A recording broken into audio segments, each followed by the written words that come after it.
ndebire nakora mukama ndebire nakora ngo ire byo kutangaza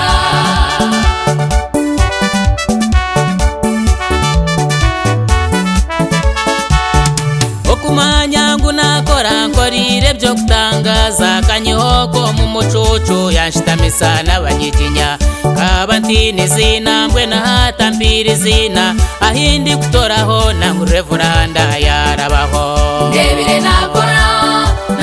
mukama ndebire nakora nkorire byo kutangaza ndebire nakora mukama ndebire nakora nkorire byo kutangaza witu ni murungi kandi we nayamba akayamba danera ryo mu kina cyentare abamunagiremu bakaba nibenda ngo afe konkarahanga yamurinda ya rugamba ryo hurire ndebire nakora mukama ndebire nakora nkorire byo kutangaza ndebire nakora mukama ndebire nakora nkorire byo kutangaza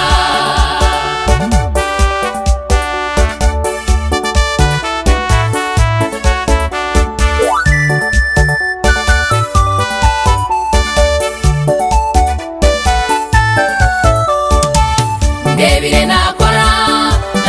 mukama ndebire nakora nkorire byo kutangaza ndebire nakora mukama ndebire nakora nkorire byo kutangaza mwana wanje humura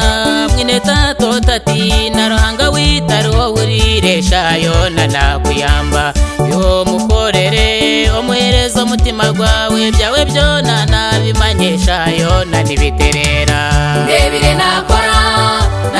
mukama ndebire nakora nkorire byo kutangaza ndebire nakora mukama ndebire nakora nkorire byo kutangaza Yabare Yesu haleluya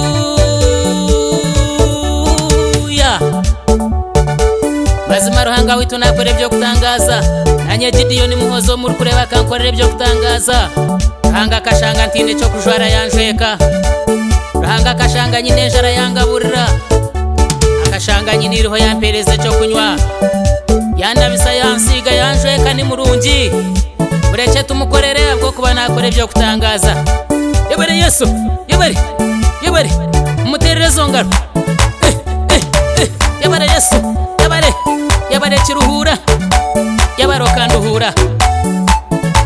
haleluya ndebire nakora mukama ndebire nakora nkorire byo kutangaza ndebire nakora